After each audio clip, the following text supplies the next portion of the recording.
S11天选版本的特点就是要求高分选手不仅有大量的阵容储备，而且能够处理多种不同天选的变阵方案。前者是低费阵容糊了之后要会玩，后者是高费运营得有一套丰富的决策术。这个决策术就是新之刚的观赏性。在 TOC 7决赛的第4局中，迅哥和60就展示了两种风格的新之刚对撞，从过渡、成型、追上线展示了选手的储备。高费运营的基本盘就是平台羁绊加灵活单卡，以超粉阿狸为例子，前排坦克加灵活战士加后排输出，它是 S10赛季最标准、最符合主题的阵容，灵活多变的赛季之星。拼多多阵容的逻辑就是舍弃大羁绊的数值，换取高质量的单卡。但新之刚打破了这一个交换条件，新之刚的羁绊网络不仅四通八达，而且还可以通过爵士乐的互动，将拼多多阵容牺牲掉的数值，通过爵士乐的加成弥补了回来。现在新之刚阵容不仅有版本强势单卡，又有羁绊提供的战力，还有新之刚提供的经济，这3个维度的上升，让新之刚完全赢在了起跑线。这个平衡难度不是简单改数值就能解决的。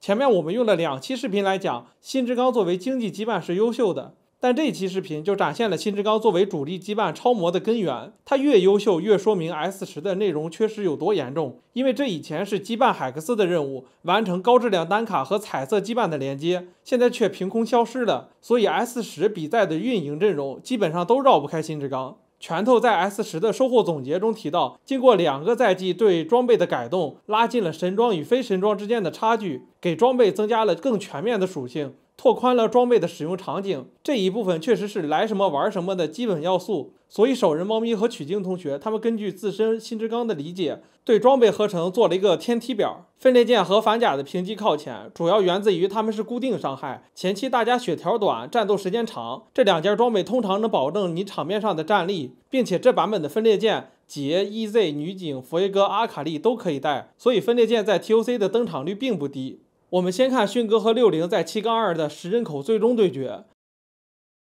看发挥。迅哥这边还是选择相信 EZ， 没换这个天选啊，先打前排，劫过前排的速度一般，而且可能要直接先被扫死了。而另外一边，迅哥这里还是全后排打到卢锡安了，进第3枪被秒了，3枪带走，迅哥的反击可能要从现在开始。迅哥带走了60。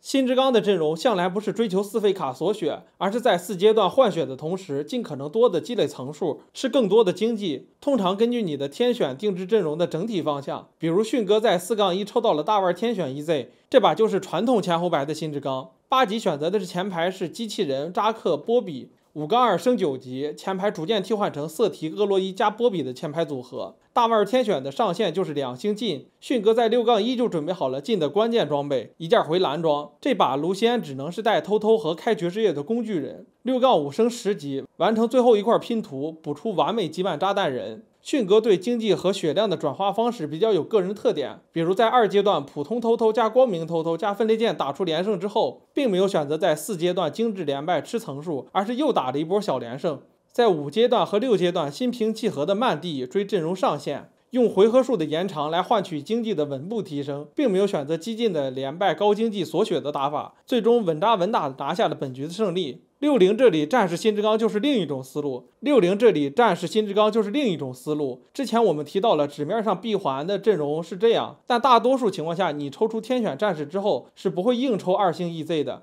所以 EZ 只能是卢锡安和炸弹人的打工卡。这一盘60选择了拆掉新之刚去补爵士95的阵容，扎克加杰完美组合一般不动，掘墓加锤石这个组合通过色题联系起来，这是一个相当扎实的前排加战士组合。因为是音浪刺客天选，并不需要补齐安娜加塞纳组合，后排选择了卢锡安加炸弹人补输出。这一把的新之刚10人口对决非常好看，各自都把阵容上限拉得很高，跟以往游戏好玩比赛不好看的情况截然相反。我认为竞技性的表现形式就应该是多样性和对抗性，希望 S11设计师不要限制玩家的想象力。这里是化学必须2，感谢大家的点赞投币一键3连，我们下期再见。